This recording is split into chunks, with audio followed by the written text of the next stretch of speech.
मित्रांनो, एखाद्या ठिकाणी फिरायला गेल्यावर तिथल्या खास वस्तू खरेदी करण्याचा मोह प्रत्येकालाच होतो, कारण त्या वस्तूमध्ये त्या ठिकाणाच्या आठवणी आपल्याबरोबर आयुष्यभर राहतात.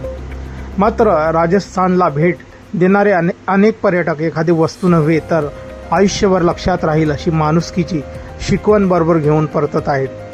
एका दिलदार व्यक्तीची ओळख इंस्टाग्रामवरील व्हायरल व्हिडिओमुळे जगासमोर झाली आहे.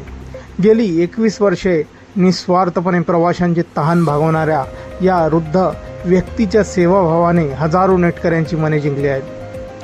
77 वर्षीय थाना राम कळवासरा गेल्या 21 वर्षापासून निस्वार्थपणे प्रवाशांची तहान भागवणाऱ्या या वृद्ध व्यक्तीच्या सेवाभावाने हजारो नेटकऱ्यांची मने जिंकली आहेत. बारमेरमधील एका गजबजलेल्या रस्त्यावरून वाळवंटातून प्रवास करणाऱ्या प्रवाशांना पाण्याच्या बाटल्या पुरवण्याचे काम करतात. दररोज बाळमेर बटाडू मार्गावर ठाणा राम हे बसमधील प्रवासी, टॅक्सी चालक आणि वाटसरूंसाठी थंड पिण्याच्या पाण्याने बाटल्या काळजीपूर्वक भरताना दिसतात.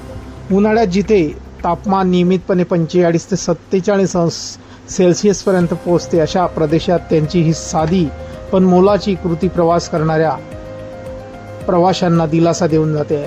त्यांच्या या कामाची जाहिरात करणारे कोणतेही फलक नाहीत, देणगी गोळा करण्याची मोहीम नाही आणि सोशल मीडियावर प्रसिद्धी मिळवण्याची कोणताही प्रयत्न नाही.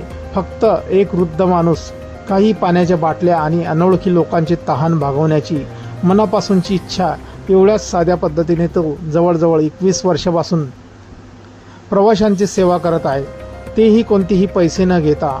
आजच्या जीवनात पैशांशिवाय एक घोट पाणीही न देणारे त्यांच्या निस्वार्थ सेवाभावामुळे अनेकांसाठी प्रेरणादायी ठरत आहेत. सोशल मीडियावर व्हायरल होणारा हा व्हिडिओ डेझर्ट लाईफ या इंस्टाग्राम अकाउंटवरून शेअर करण्यात आला असून त्यांचे हे काम पाहायला साधे वाटू शकते, पण राजस्थानच्या कडक उन्हात पाणी वाटपाचे काम करणेही वाटते तितके सोपे नाही. हा व्हिडिओ पाहून अनेक नेटकरी भाऊ